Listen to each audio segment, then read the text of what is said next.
Ձեր վերջին դիտարկումները ինչ են ցույց տալիս, ինչ ունենք այսօր Արցախում դեռ կանգուն մնացած հուշարձանները։ Կանգուն մնացած բոլոր հուշարձանները իրականում գտնվում են վտանգի տակ։ Արցախում 10,000-ից ավել հուշարձան կա, հաշվառված եւ չհաշվառված իրար հետ, որոնք պետական գրանցում ունեն։ Այդ բոլորը կանգնած են լիակատար ոչնչացման վտանգի տակ։ 2020 թվականի սեպտեմբերի 27-ից մինչ հիմա, եթե հաշվում ենք վանդալիզմի բոլոր դրսևորումները, ամբողջական քանդում, պղծում, գրաննշումներ կատարում կամ այլ տարերի ոչնչացում հուշարձանները, այդ թիվը 1000-ից անցնում է։ Եվ ցավոք սրտի պետք է նշենք, որ ոչ միայն պատմաճարտարապետական հուշարձաններն են ոչնչացվում, այլ նաև ամբողջական գյուղեր, բնակելի թաղամասեր են ոչնչացվում։ 10-ից ավելի գյուղ ունենք, որ ամբողջովին ոչնչացված են։ Ստեփանակերտի, Շուշիի, Հադրութի պատմական թաղամասերը ոչնչացված են։ Չակերտավոր ասած հաղթանակի պուրակը, որը կառուցվել է Ստեփանակերտում, կառուցվել է Թումանյան փողոցի պատմական շենքերի տարածքում։ Եվ ընդ որում,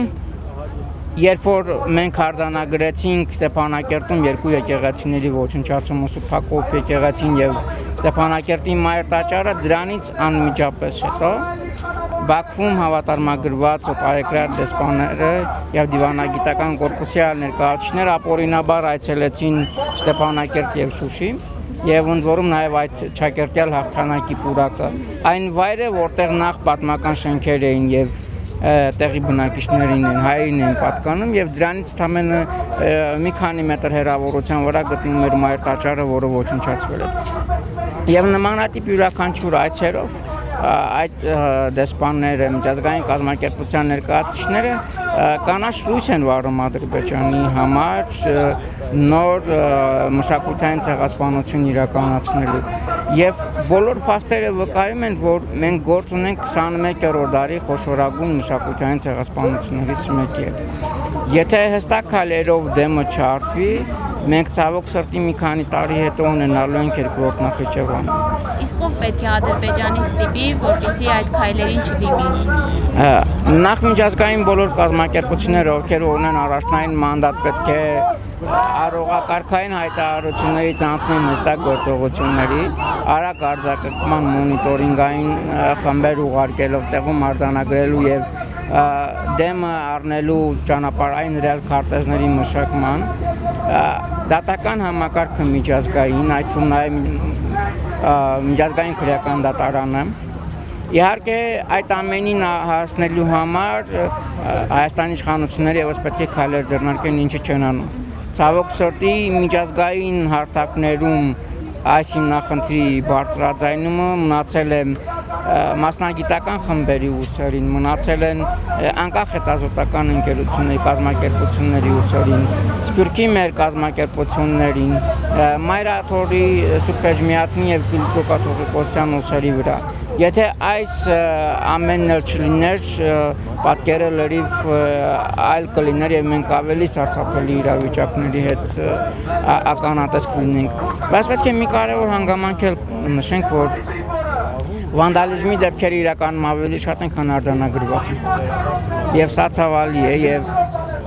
պետք է նշենք, որ այդ ամենին զուգահեռ մենք ունենք Ստեփանակերտի հուշահամալիրը, որը ոչնչացման վտանգի տակ է։ Ընդ որում Ադրբեջանի իշխանություններն էլ չեն թաքցնում, որ ոչնչացնելու են այնինչ կառուցված է հատկապես 1980-ականներից մինչև 2023 թվականին այդ ժամանակահատվածը։ Եվ վերջերս նաև այդ ապօրինի այցի ընթացքում դիվանագիտական կորպուսի Ադրբեջանի գերագույն գլխավոր կեղծարար Ալիևի խորհրդական Հաջիևը Շուշիի Սուրբ Ամենափրկիչ եկեղեցուց տեսանյութ է հրապարակել,